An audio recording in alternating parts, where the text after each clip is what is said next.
Welcome guys. இந்த வீடியோல பாத்தீங்கன்னா 5 டிப்ஸ் அண்ட் ட்ரிக்ஸ் பத்தி தான் பார்க்க போறோம். நம்ம எல்லாருமே மொபைல் போன் யூஸ் பண்ணுவோம். அப்படி யூஸ் பண்ணிட்டு இருக்க மொபைல் போன்ல இருக்க நம்ம பல தந்திரங்கள் நுணுக்கங்களை நம்ம தெரிஞ்சு வச்சுக்கிட்டா தான் பாத்தீங்கன்னா நமக்கு யூஸ்ஃபுல்லா இருக்கும். அப்படிதானே? அந்த விதத்துல பாத்தீங்கன்னா 5 டிப்ஸ் அண்ட் ட்ரிக்ஸ் பத்தி தான் பார்க்க போறோம். நம்ம சேனல்ல ஆல்ரெடி நிறைய டிப்ஸ் அண்ட் ட்ரிக்ஸ் கவர் பண்ணிருக்கோம். பார்க்கல அப்படின்னா இந்த வீடியோக்கு எண்ட்ல கொடுத்துருக்கேன், கண்டிப்பா செக் பண்ணி பாருங்க. இந்த 5 டிப்ஸ்ல பாத்தீங்கன்னா ஒரு ட்ரிக் பாத்தீங்கன்னா கண்டிப்பா யூஸ்ஃபுல்லா இருக்கும். ரொம்ப இம்பார்ட்டன்ட் ட்ரிக்ஸ்.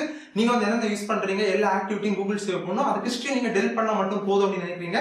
அதெல்லாமே நீங்க மேனுவலா பண்ணணும். உங்க எல்லாருக்கும் தெரிஞ்ச டிப்ஸ் தான். அதுல பாத்தீங்கன்னா ஒரு அப்டேட் கொண்டு வந்திருக்காங்க, அதை பத்தியும் பார்க்க போறோம். இது குறிப்பா பாத்தீங்கன்னா 18 வயசு முடிஞ்சவங்க அப்படின்னா நீங்க எங்க எல்லாம் போவீங்க அப்படின்னு எனக்கு தெரியாது, உங்களுக்கு தான் தெரியும். உங்க ஃப்ரெண்ட்ஸ் பார்த்தாங்க அப்படின்னா நான் பொறுப்பு கிடையாது, அதுக்கு நீங்க தான் பொறுப்பு. அதனால வீடியோ கரெக்டா பாருங்க. ஓகே, பார்த்து தெரிஞ்சுக்கங்க. நீங்க பார்த்துட்டு தமிழ் செல் டெக்ஸ் என்ன பிரச்சனை, நீங்க நம்ம சேனல் சப்ஸ்கிரைப் பண்ணி பெல் பட்டனை கிளிக் பண்ணீங்க. இப்போ வீடியோ பார்க்கலாம். ஃபர்ஸ்ட் ட்ரிக் என்ன அப்படின்னு பாத்தீங்கன்னா, நம்ம எல்லாருமே மெயில் யூஸ் பண்ணுவோம். அப்படி யூஸ் பண்ணிட்டு இருக்கும்போது நிறைய ஸ்பாம் மெயில் எல்லாம் வந்துகிட்டே இருக்கும். நீங்க வந்து நிறைய அக்கௌண்ட்ல ரெஜிஸ்டர் பண்ணிருப்பீங்க உங்க இமெயில் ஐடி வச்சு, இல்ல அப்படின்னா ஆப் லாகின் பண்ணிருப்பீங்க. அதை நம்ம இப்போ டிஸ்கனெக்ட் பண்ண போறோம். அது டிஸ்கனெக்ட் பண்ணோம் அப்படின்னா உங்களுக்கு இந்த மாதிரி ஸ்பாம் மெசேஜ் நிறைய வராது. அது எப்படி பண்றது அப்படின்னு பார்க்கலாம். உங்க மொபைல்ல செட்டிங்ஸ் ஓப்பன் பண்ணிக்கோங்க, அப்படியே ஸ்க்ரோல் பண்ணிக்கோங்க. லாஸ்ட் அல்லது மேல எங்கேயாச்சும் பாத்தீங்கன்னா கூகுள் அப்படின்னு கொடுத்துருப்பாங்க, அதை கிளிக் பண்ணி ஓப்பன் பண்ணிக்கோங்க. அதுக்குள்ளால வந்தீங்க அப்படின்னா ஆப்ஸ் கனெக்டட் ஒரு ஆப்ஷன் இருக்கும், இல்ல கனெக்டட் ஆப்ஸ் ஒரு ஆப்ஷன் இருக்கும். இதை கிளிக் பண்ணி ஓபன் பண்ணிக்கோங்க. ஓபன் பண்ணோன்னு நீங்களே பாக்குறீங்க நிறைய ஆப்ஸ் இதுல வியூ ஆகுது. இதெல்லாம் என்ன அப்படின்னு கேக்குறீங்களா? நம்ம இமெயில் ஐடிஸ் பாத்தீங்கன்னா இந்த ஆப்ஸ்ல எல்லாமே லாகின் பண்ணிருக்கோம். அதனால தான் பாத்தீங்கன்னா இவங்க எல்லாமே உங்களுக்கு நிறைய மெசேஜ் சென்ட் பண்ணுவாங்க. நீங்க வேற மெயில் ஐடி யூஸ் பண்றீங்க அப்படின்னா மேல அந்த ஆரோ பட்டனை கிளிக் பண்ணீங்க அப்படின்னா உங்க மெயில் ஐடி எல்லாமே ஷோ ஆகும். நீங்க எந்த மெயில் ஐடி வேணுமோ கிளிக் பண்ணிக்கலாம். உங்களோட மெயில் ஐடியை நீங்க செலக்ட் பண்ண அப்புறம் கீழே பாத்தீங்கன்னா தெரியும் எல்லா ஆப்ஸும் இதுல வியூ ஆகுது. உங்களுக்கு தேவையில்லாத ஆப்ஸ் நீங்க டிசேபிள் பண்ணணும் அப்படின்னா இப்போ எக்ஸாம்பிள் பாத்தீங்கன்னா நான் வந்து விட் ஸ்டேட்டஸ் ஆப்பை கிளிக் பண்றேன். இந்த ஆப்ல நான் இப்போ டிஸ்கனெக்ட் கொடுக்க போறேன். டிஸ்கனெக்ட் கிளிக் பண்ணுங்க.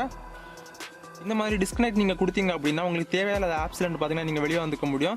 இதே மாதிரி பாத்தீங்கன்னா உங்க மெயில் ஐடி நீங்க எக்கச்சக்கமான ஆப்ஸ்ல ரெஜிஸ்டர் பண்ணிருப்பீங்க, அது எல்லாமே பாத்தீங்கன்னா இதுல வியூ ஆகும். உங்களுக்கு தேவையில்லை அப்படின்னா நீங்க இந்த மாதிரி டிஸ்கனெக்ட் பண்ணிக்க முடியும். அப்போ பாத்தீங்கன்னா ஓரளவுக்கு உங்க மெயிலுக்கு வர ஸ்பாம் மெசேஜ் நீங்க தடுக்க முடியும். ஓகே, இரண்டாவது டிப்ஸ் என்ன அப்படின்னு பாத்தீங்கன்னா நம்ம எல்லாருக்குமே தெரியும், குரோம்ல வந்து நம்ம ஹிஸ்டரியை வந்து எப்படி டெலிட் பண்றது அப்படின்னு உங்களுக்கு தெரியும். உங்களுக்கு தெரியாத இன்னொரு ஃபியூச்சர் இதுல வந்து அடங்கி இருக்கு. நீங்க என்ன பண்ணீங்க அப்படின்னா 3 டாட்டை கிளிக் பண்ணுவீங்க, ஹிஸ்டரி பட்டனை கிளிக் பண்ணுவீங்க. இதுல பாத்தீங்கன்னா தெரியும் நீங்க எங்க போறீங்க, எல்லா ஆக்டிவிட்டி எங்க ஸ்டோர் ஆகும். நீங்க வந்து கிளியர் ப்ரௌசிங் டேட்டா கொடுத்து கிளியர் பண்ணுவீங்க, அப்படிதானே? அது மட்டும் தான் உங்களுக்கு தெரியும் அப்படின்னு இருக்கீங்க. அது மட்டும் இல்லங்க, புதிய அப்டேட்ல பாத்தீங்கன்னா இன்னொரு ஃபீச்சர் கொண்டு வந்திருக்காங்க. பேக் வந்துக்கோங்க. குரோம் ப்ரௌசர்ல நீங்க கீழே வந்தீங்கன்னா செட்டிங்ஸ் ஒரு ஆப்ஷன் கொடுத்திருப்பாங்க, அதை கிளிக் பண்ணீங்க அப்படின்னா ஹிஸ்டரி அப்படின்னு ஒரு ஆப்ஷன் கொடுத்திருப்பாங்க, அதை கிளிக் பண்ணிக்கோங்க. செலக்ட் பண்ண அப்புறம் நெக்ஸ்ட் பதில இந்த மாதிரி தான் வர. நீங்க லைட்டா ஸ்க்ரோல் பண்ணீங்க அப்படின்னா கீழே வந்து கோஸ் டு டெலிட் ஆட்டோமேட்டிக்கலி கொடுத்திருப்பாங்க. இதை நீங்க கிளிக் பண்ணணும். சிலவங்களுக்கு பாத்தீங்கன்னா இதை கிளிக் பண்ணணும் எதுவுமே வராது. அவங்க என்ன பண்றீங்க அப்படின்னா உங்களோட ஆப் ஸ்டோரேஜ்ல போய் பாத்தீங்கன்னா அந்த குரோம் ப்ரௌசரை செலக்ட் பண்ணிட்டு மொத்தமா கிளியர் டேட்டா கொடுத்துக்கோங்க. கொடுத்துட்டு நீங்க புதுசா ஓபன் பண்ணீங்க அப்படின்னா இந்த மாதிரி ஒரு ஆப்ஷன் வரும். இதுல நீங்க என்ன பண்றீங்க அப்படின்னா எவ்வளவு மந்த்க்கு நீங்க டெல் பண்ணா 3 months 18 months இல்ல நீங்க மேனுவல் அப்படின்னு கொடுத்திருப்பாங்க. இது டிஃபால்ட்டா பாத்தீங்கன்னா மேனுவல்ல இருக்கும். இது கொடுத்தீங்க அப்படின்னா நீங்க தான் பாத்தீங்கன்னா ஹிஸ்டரியில போய் ஒவ்வொரு வாட்டியும் டெல் பண்ணலாம். இதுல டிஃபால்ட்டா பாத்தீங்கன்னா 3 months கொடுத்திருப்பாங்க. நீங்க செலக்ட் பண்ணிட்டு நெக்ஸ்ட் கொடுத்தீங்க அப்படின்னா ஆட்டோமேட்டிக்கா பாத்தீங்கன்னாலே இவங்களே டெல் பண்ணிடுவாங்க. 3 மாசத்துக்கு ஒருக்கா பாத்தீங்கன்னா நீங்க யூஸ் பண்ற மொத்த ஹிஸ்டரியும் பாத்தீங்கன்னா டெல் பண்ணிட்டே இருப்பாங்க. இது யாருக்கு யூஸ்ஃபுல்லா இருக்கும் அப்படின்னு பாத்தீங்கன்னா நிறைய பேர் எக்கச்சக்கமான வெப்சைட் ஓபன் பண்ணுவீங்க.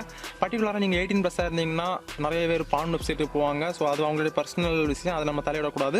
அந்த மாதிரி இருக்கும்போது உங்க ஃப்ரெண்ட்ஸ் உங்க மொபைல் வாங்கி பார்த்தா உங்களை தப்பா நினைப்பாங்க. உங்க மேல இருக்க ஒரு நல்ல எண்ணம் அவங்களுக்கு மொத்தமா போயிடும். ஸோ அவங்க கண்டிப்பா நீங்க இந்த மாதிரி யூஸ் பண்ணீங்க அப்படின்னா கண்டிப்பா நீங்க சேஃபா இருக்கலாம். 3 மாசத்துக்கு ஒருக்கா ஆட்டோமேட்டிக்கா உங்களோட ஹிஸ்டரி மொத்தம் டெலிட் ஆகிட்டே இருக்கு. நீங்க வந்து டெலிட் பண்ண வேண்டிய அவசியம் கிடையாது. ஓகே, மூணாவது டிப்ஸ் என்ன அப்படின்னு பாத்தீங்கன்னா நம்ம எல்லாருமே கான்டாக்ட் சேவ் பண்ணுவோம். அப்படி சேவ் பண்ணும்போது நிறைய பேர் நிறைய மெயில் வச்சிருப்பாங்க. எந்த மெயில சேவ் பண்ணனே தெரியாம சேவ் பண்ணிட்டு இருப்பாங்க.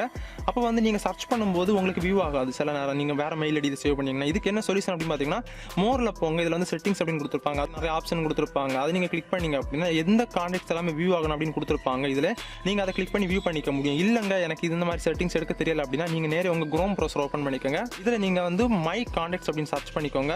மை கான்டாக்ட்ஸ் அப்படின்னு டைப் பண்ணி சர்ச் பண்ணணும், கீழே ஸ்க்ரோல் பண்ணுங்க. இதுல பாத்தீங்கன்னா கூகுள் கான்டாக்ட்ஸ் அப்படின்னு கொடுத்துருப்பாங்க. கூகுள் கான்டாக்ட்ஸ் செலக்ட் பண்ணணும், எல்லா கான்டாக்ட்ஸும் உங்களுக்கு லிஸ்ட் ஆகும். இதான் நீங்க சேவ் பண்ணிருக்கீங்க உங்க இமெயில் ஐடியில. இல்லங்க வேற இமெயில் ஐடியில நான் சேவ் பண்ணிருக்கேன் செக் பண்ணிக்கிறதுக்கு நீங்க பாத்தீங்கன்னா இந்த ஐகானை கிளிக் பண்ணுங்க. உங்களோட வேற இமெயில் ஐடி நீங்க செலக்ட் பண்ணிக்கோங்க. அப்ப பாத்தீங்கன்னா அந்த இமெயில செலக்ட் பண்ணிருக்கேன், அதாவது அந்த இமெயில சேவ் பண்ணிருக்க எல்லா கான்டாக்ட்டும் உங்களுக்கு லிஸ்ட் ஆகும். இதுலயே பாத்தீங்கன்னா சர்ச் ஐகான் கொடுத்துருப்பாங்க, அதை கிளிக் பண்ணி யாரோட நேமை நீங்க சர்ச் பண்ண போறீங்களோ ஈஸியா பாத்தீங்கன்னா சர்ச் பண்ணி ஃபில்டர் பண்ணி எடுத்துக்க முடியும். இது ஒரு சூப்பரான டிப், கண்டிப்பா ட்ரை பண்ணி பாருங்க. ஓகே, நான்காவது டிப் என்ன அப்படின்னு பாத்தீங்கன்னா நிறைய பேர் வந்து கூகுள்ல டைப் பண்ணி சர்ச் பண்ணி ஏதாச்சும் ஆர்டிகல் படிப்பாங்க. அப்படி படிக்கும்போது பாத்தீங்கன்னா அந்த வெப்சைட் எல்லாமே இங்கிலீஷ்ல இருக்கும். இதை வந்து நீங்க தமிழ்ல படிக்கணும் அப்படின்னா எல்லாத்தையும் காப்பி பண்ணி ஒவ்வொரு பேராகிராஃபா காப்பி பண்ணி கூகுள் டிரான்ஸ்லேட்டர்ல போடுவீங்க. பட் உங்களுக்கு சரியா வராது. இதே பேஜை பாத்தீங்கன்னா நீங்க வந்து தமிழ்ல ரீட் பண்ணிக்க முடியும். அதுக்கு நீங்க என்ன பண்றீங்க அப்படின்னா இதோட URL நீங்க காப்பி பண்ணிக்கோங்க. இதை கிளிக் பண்ணீங்க அப்படின்னா இந்த URL காப்பி பண்ணிக்கோங்க. காப்பி பண்ணிட்டு பண்ணிட்டு பேக் வந்துக்கோங்க. நியூ டேப் ஒன்று ஓப்பன் பண்ணிக்கோங்க. இதில் பார்த்தீங்கன்னா கூகுள் டிரான்ஸ்லேட் அப்படின்னு டைப் பண்ணுங்க. கூகுள் டிரான்ஸ்லேட் அப்படின்னு டைப் பண்ணி சர்ச் பண்ண அப்புறம் இந்த பாக்ஸில் நீங்கள் பேஸ்ட் பண்ணக்கூடாது. கீழே பார்த்தீங்கன்னா கூகுள் டிரான்ஸ்லேட் அப்படின்னு கொடுத்துருப்பாங்க. இதை நீங்கள் கிளிக் பண்ணிக்கோங்க. இதுக்குள்ளால பார்த்தீங்கன்னா இதில் தான் நீங்கள் பேஸ்ட் பண்ணணும். இதில் வந்து நீங்கள் தமிழ் சேஞ்ச் பண்ணிக்கோங்க. இந்த மாதிரி தமிழ் சேஞ்ச் பண்ணிட்டு நீங்கள் இந்த ஆரோ மார்க்கை கிளிக் பண்ணிங்கன்னா இங்கிலீஷ் இங்கே வந்துடும். இப்போ நீங்கள் இதில் லாங் ப்ரெஸ் பண்ணி பேஸ்ட் பண்ணிக்கோங்க. உங்களுக்கு எந்த லாங்குவேஜ் டு எந்த லாங்குவேஜ் நீங்கள் வேணாலும் கன்வெர்ட் பண்ணிக்கலாம். இந்த மாதிரி பேஸ்ட் பண்ணிட்டு கீழே பார்த்தீங்கன்னா ஒரு லிங்க் வந்துடும். உங்களுக்கு இதை கிளிக் பண்ணிக்கோங்க. கிளிக் பண்ணோன்னா உங்களுக்கு நம்ம எந்த வெப்சைட்டோட URL காப்பி பண்ணோமோ அந்த வெப்சைட் உங்களுக்கு இப்போ வியூ ஆகும். பார்த்தீங்கன்னா தெரியும். இப்போ பார்த்தீங்கன்னா ஃபுல்லி தமிழில் சேஞ்ச் ஆகிடுச்சு. உங்களுக்கு இங்கிலீஷ் டு வேறு லாங்குவேஜ் வேணும் அப்படின்னாலும் நீங்கள் இதில் செலக்ட் பண்ணிக்கலாம். இப்போ தெலுங்கு வேணும் அப்படின்னா தெலுங்கு செலக்ட் பண்ணிங்க அப்படின்னா இந்த வெப்சைட் பார்த்தீங்கன்னா ஃபுல்லி வந்து தெலுங்குக்கு கன்வெர்ட் ஆகிடும். நீங்களே பார்க்குறீங்க. இது ஒரு சூப்பரான ட்ரிக்கு. பட் நிறைய பேர் கூகுள் டிரான்ஸ்லேட் யூஸ் பண்ணுவீங்க. அந்த பேராகிராஃபை காப்பி பண்ணி பேஸ்ட் பண்ணுவீங்க. பட் ஒரு வெப்சைட்டை ஃபுல்லாகவே பார்த்தீங்கன்னா இந்த மாதிரி கன்வெர்ட் பண்ணிக்க முடியும். கண்டிப்பாக ட்ரை பண்ணி பாருங்க. ஓகே, இந்த ட்ரிக் யாருக்கெல்லாம் யூஸ்ஃபுல்லாக இருக்கும் அப்படின்னு பார்த்தீங்கன்னா நீங்கள் படிச்சுட்டு இருக்கீங்க அப்படின்னா உங்களுக்கு கண்டிப்பாக தேவைப்படும். நிறைய பேர் வந்து கூகுளில் வந்து ஆர்டிகல் டைப் பண்ணி சர்ச் பண்ணுவாங்க. அப்போ எல்லாமே பார்த்தீங்கன்னா மோஸ்ட்லி இங்கிலீஷில் கிடைக்கும். பட் அவங்களுக்கு தமிழ் ஆர்டிகல் தான் வேணும் அப்படின்னா நீங்கள் இந்த மாதிரி கன்வெர்ட் பண்ணிட்டு அதுக்கப்புறம் இதை வந்து லாங் ப்ரெஸ் பண்ணி காப்பி பண்ணி நீங்கள் எடுத்துக்கலாம். ஓகே, இந்த ஒரு டிப் என்ன அப்படின்னு பார்த்தீங்கன்னா எல்லாருமே வாட்ஸ்அப் யூஸ் பண்ணுவீங்க. அப்படி யூஸ் பண்ணிட்டு இருக்கும்போது பார்த்தீங்கன்னா உங்கள் மொபைலில் வந்து நோட்டிஃபிகேஷன் பாரில் வாட்ஸ்அப் நோட்டிஃபிகேஷன் எப்போதுமே வந்துகிட்டே இருக்கும். நீங்கள் வந்து லாக் பண்ணியிருப்பீங்க. சில மொபைலில் பார்த்தீங்கன்னா லாக் பண்ணியிருந்தாலுமே அந்த வாட்ஸ்அப் மெசேஜ் வந்துச்சுன்னா நீங்கள் மாட்டிடுவீங்க. அவங்க வந்து லாக் அன்லாக் பண்ணாமலே பார்த்தீங்கன்னா அந்த மேலே வந்து என்ன மெசேஜ் அனுப்பியிருக்காங்கன்னு வியூ ஆகும். இது வராமல் நீங்கள் பண்ணணும் அப்படின்னா என்ன பண்ணுறீங்க அப்படின்னா நிறைய செட்டிங்ஸ் போய்க்காங்க. இது நிறைய பேருக்கு தெரிஞ்சிருக்கும். பட் நிறைய பேர் தெரியாமே இதை வந்து மாட்டிட்டு இருக்காங்க. அவங்க வாட்ஸ்அப்பில் வர நோட்டிஃபிகேஷன் எல்லாமே மொபைலுக்கு மேலே வந்துட்டு இருக்கும். ஃபுல்லி பார்த்தீங்கன்னா அவங்களை டிஸ்டர்ப் பண்ணிட்டே இருக்கும். ஏதாச்சும் ஸ்டடி டைமில் படிச்சுட்டு இருப்பாங்க. மொபைல் பக்கத்தில் இருக்க நோட்டிஃபிகேஷன் வந்தாலும் மொபைல் எடுத்து பார்ப்பாங்க. பட் நீங்கள் அதை அவாய்ட் பண்ணணும் அப்படின்னா இதை வந்து நீங்கள் கண்டிப்பாக பண்ணி ஆகணும். உங்கள் ஆப் செட்டிங்ஸுக்குள்ளார போய்க்கோங்க. ஆப்ஸுக்குள்ளார போய்க்கோங்க. இதில் நீங்கள் எல்லா ஆப்ஸும் நீங்கள் இன்ஸ்டால் பண்ணியிருக்க எல்லா ஆப்ஸுமே வியூ ஆகும். இதில் வந்து வாட்ஸ்அப் ஆப்பை செலக்ட் பண்ணிக்கோங்க. வாட்ஸ்அப் ஆப்பை செலக்ட் பண்ணிங்க அப்படின்னா இந்த மாதிரி தான் உங்களுக்கு கொடுத்துருப்பாங்க. இதில் பார்த்தீங்கன்னா நோட்டிஃபிகேஷன் அப்படின்னு கொடுத்துருப்பாங்க ஒரு ஆப்ஷன். அந்த நோட்டிஃபிகேஷன் செலக்ட் பண்ணிக்கோங்க.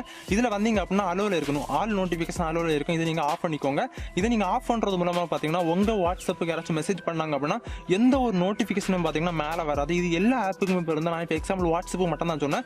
உங்களுக்கு எந்தெந்த ஆப்ஸில் நோட்டிஃபிகேஷன் பூஸ்ட் பண்ணி உங்களுக்கு நோட்டிஃபிகேஷன் நீங்கள் கொடுக்குறாங்களோ இந்த மேலே டேப்பில் கொடுக்குறாங்களோ நீங்கள் அந்த ஆப்ஸை செலக்ட் பண்ணி இந்த மாதிரி நோட்டிஃபிகேஷன் பட்டனை ஆஃப் பண்ணிட்டீங்க அப்படின்னா உங்களுக்கு எந்த யூஸும் இல்லை, எந்த ஒரு நோட்டிஃபிகேஷனும் மேலே வராது. கண்டிப்பாக ட்ரை பண்ணி பாருங்க. இது நிறைய பேருக்கு தெரிஞ்சிருக்கும், தெரியாதவங்களுக்கு மட்டும். ஓகே, இந்த 5 டிப்ஸ்ல உங்களுக்கு அந்த டிப்ஸ் பிடிச்சிருக்கு அப்படின்னு மறக்காம வீடியோக்கு கமெண்ட் பண்ணுங்க. எத்தனை டிப் அப்படின்னு சொல்லி கமெண்ட் பண்ணுங்க. கண்டிப்பாக ரிப்ளை பண்றேன். நம்ம சேனல் ஆல்ரெடி நிறைய வீடியோ பண்ணிருக்கேன். டிப்ஸ் அண்ட் ட்ரிக்ஸ் பார்க்கல அப்படின்னா வீடியோ கொடுத்துருக்கேன். கண்டிப்பா செக் பண்ணி பாருங்க. ரொம்ப யூஸ்ஃபுல்லா இருக்கு, இன்ட்ரெஸ்டிங்கா இருக்கு. பார்த்துட்டு மறக்காம கமெண்ட் பண்ண மறந்துடாதீங்க. அப்பதான் எனக்கு ஒரு மோட்டிவேஷனா இருக்கும், ஒரு பூஸ்ட் குடிச்ச மாதிரி இருக்கும். ஓகே, பிடிச்சா லைக் பண்ணிக்கோங்க, ஃப்ரெண்ட்ஸ் ஷேர் பண்ணிக்கோங்க. நீங்க பார்த்துட்டு தமிழ் சொல் டெக் சேனல் எனக்கு நீங்க நம்ம சேனல் சப்ஸ்கிரைப் பண்ணுங்க. சப்ஸ்கிரைப் பண்ணி பெல் பண்ணி கிளிக் பண்ணீங்க. அப்பதான் நம்ம சேனல் நெக்ஸ்ட் அப்டேட் பண்றது உங்களுக்கு தவறாம மீண்டும் ஒரு அஸ்தலான வீடியோ சந்திப்போம். Bye bye.